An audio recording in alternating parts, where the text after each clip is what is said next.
Caught in the chaos of a hasty exit last fall from Afghanistan was a Knoxville soldier, the last soldier killed in America's longest war.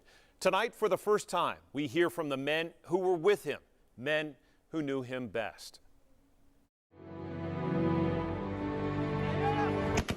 A suicide bombing outside the gates of the airport in Kabul claimed the life of the last American soldier killed in America's longest war.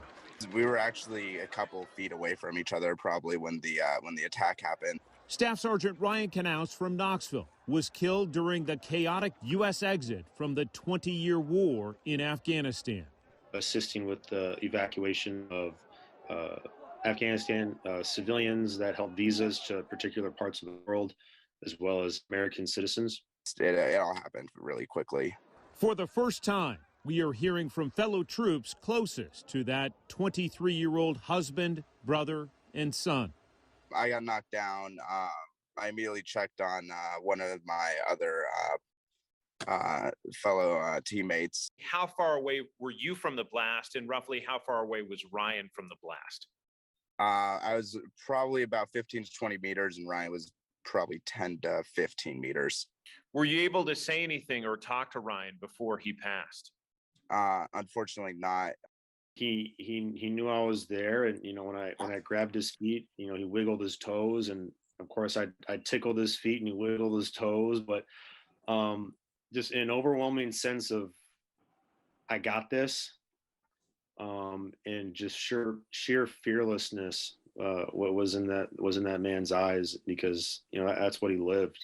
A fellow soldier who witnessed Ryan's final moments reflects on how months later he is coping with the loss of his friend.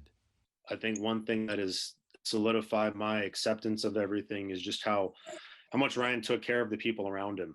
Ryan was always that kind of person that he was always looking out for someone. Ryan Knauss was definitely one of those individuals that will leave a mark in your life, no matter how short or how long of time that you would spend with that individual. He was the best of us. Several soldiers who escorted Ryan home for this public memorial service at Gibbs High School now wear the same tattoo as an ever-present reminder of their friend. He was one resilient individual, not just with this particular job, but with everything he seemed to do, whether it was with his marriage, with his friendships at work, with his schooling, just with his desire to be a better leader and teammate. I only knew Ryan for 7 days. Even a Marine major linked only briefly to Ryan and his Army psychological operations team connected quickly with a staff sergeant who volunteered for this dangerous duty. Yeah, like I said, I knew him as a professional. Sorry. He loved the Army, and he loved being a soldier, and he was excellent at it. Friends prefer not to focus on how Ryan died, but how he lived. What do you remember about him? His contagious smile. Outside of Afghanistan, whether it was work or the schoolhouse or in preparation for this mission, regardless of the setbacks or unaccounted for variables that approached us, he always seemed to have a smile on his face. Ryan Knauss was interred in the hallowed ground of Arlington National Cemetery, a fitting final resting place for a soldier's soldier. We were just both doing our job, and we were where we needed to be at the time. What did the world lose when we lost Ryan that day? They lost what I would say the epitome of a hard worker and a soldier are. He was dedicated, he loved what he was doing, and he was proud of everything that we did out there together.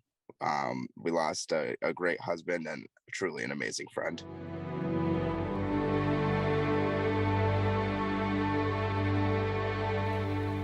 On Memorial Day, we will see another tribute to Ryan Knauss. His name will be etched in stone on the East Tennessee Veterans Memorial in downtown Knoxville, joining the names of East Tennessee service members dating back to World War I killed in the line of duty. There are more than 6,000 names on that memorial. Beth? All right, John. Thank you.